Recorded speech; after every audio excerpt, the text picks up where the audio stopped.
Hello बच्चों, let's start the question. The question says, give the difference between hypernia and dysapnea. Question बोल रहा है कि हाइपरनिया and डाइसपनिया के बीच में डिफरेंस बताओ। आज हम बात करने वाले हैं अबाउट हाइपरनिया एंड डाइसपनिया। तो हमारा की कंसेप्ट क्या होगा? की concept over here is hyperpnoea and dyspnoea. ये दोनों चीजें हैं रिलेटेड टू योर ब्रेथ। ये दोनों ब्रीदिंग से रिलेटेड हैं। हाइपरनिया में क्या होता है? हाइपरनिया में आप डीप ब्रेथ लेते हो, जैसे कि आप बाई चांस आपको सांस लेने में दिक्कत हो रही है, तो इसमें क्या होता है, जो वॉल्यूम ऑफ एयर है लंग्स में वो इंक्रीज हो जाता है। और ये किस किस डिमांड में होता है?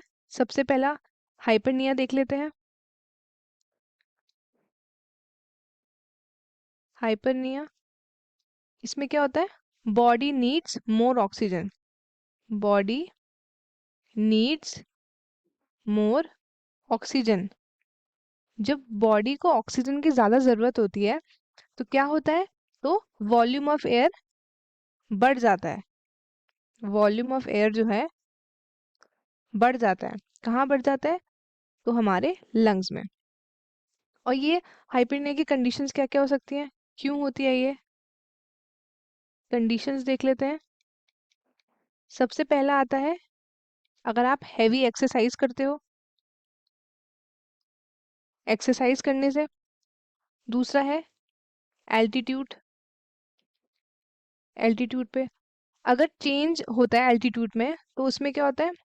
एटमॉस्फेरिक प्रेशर एंड जो ऑक्सीजन लेवल है दोनों क्या करते हैं? आपके डिक्रीज होते हैं।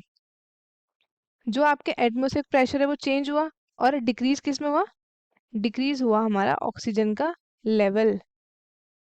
Oxygen level decreased. जब एटमॉस्फेरिक प्रेशर चेंज हुआ तो आपका ऑक्सीजन लेवल हाई एल्टीट्यूड पे कम हो गया। इसका मतलब क्या हुआ? इससे हमें एल्टीट्यूड सिकनेस हुई। इससे क्या क्या हो सकता है? सबसे पहले तो सांस आने में दिक्कत हो सकती है। आपकी जो स्किन कलर है, लिप्स है, वो आपके कैसे दिखने लग जाएंगे? वो ब्लू दिखने लग जाएंगे। ब्रेथ की दिक्कत होगी। फिर क्या होगा? हेडेक, हेडेक्स होंगे। वीकनेस होगी। Weakness, fatigue. ये सारे क्या हैं? ये सारे कंडीशंस हैं, या फिर आप कह सकते हो सिम्टम्स हैं जब आप हाइपरनिया के कंडीशन, जब हाइपरनिया होती है। अब दो कंडीशन और है। एक है अनीमिया एंड दूसरी है asthma. Anaemia and asthma. Anaemia क्या होता है? ये तब अकर करता है जब बॉडी में लैक ऑफ आरबीसी हो जाता है। लैक किसका होता है? आरबीसी का। जो क्या करते हैं? ये ट्रांसपोर्ट करते हैं ऑक्सीजन अराउंड दी बॉडी। तो अगर ऑक्सीजन कम, तो इससे मतलब सांस लेने में दिक्कत, तो ये कहीं ना कहीं उससे इंटरलिंक्ड है। अब नेक्स्ट चलते हैं हम अस्थमा की तरफ। अस्थमा में क्या होता है?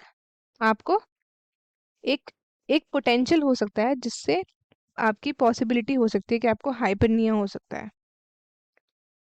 हाइपरनिया, ठीक है। ये एक पॉसिबिलिटी है कि आपको क्या हो सकता है? हाइपरनिया।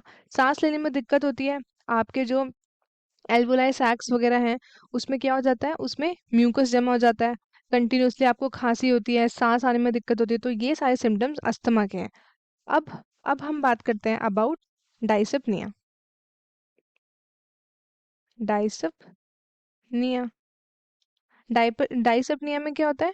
डाइसपनिया का एक टर्म मैं देती हूँ जिसको बोलते हैं air hunger. Air hunger. Another word is shortness of breath.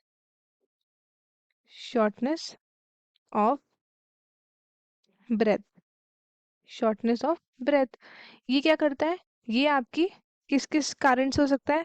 सबसे पहला कारण exercise, then again altitude, tight कपड़े पहनने से,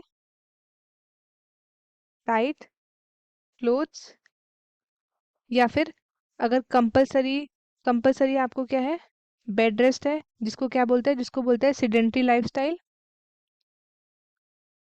सिडेंट्री लाइफस्टाइल, या फिर क्या होता है, चोकिंग,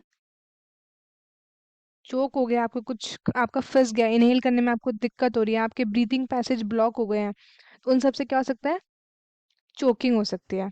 एक्सपोजर टू, एक और है इसमें, exposure to carbon monoxide, carbon monoxide, इसकी वजह से क्या होता है, हमारे ब्लड में ऑक्सीजन की कमी हो जाती है, क्योंकि इसकी हायर एफिनिटी है हीमोग्लोबिन के साथ, तो ये क्या करता है, ऑक्सीजन को बाइंड नहीं होने देता और खुद जाके हीमोग्लोबिन के साथ बाइंड कर देता है, जिसकी वजह से क्या हो जाता है, शॉर्टनेस ऑफ ब्रेथ। तो आई होप आपको क्वेश्चन अच्छे से समझ में आया होगा बच्चों। All the best and thank you.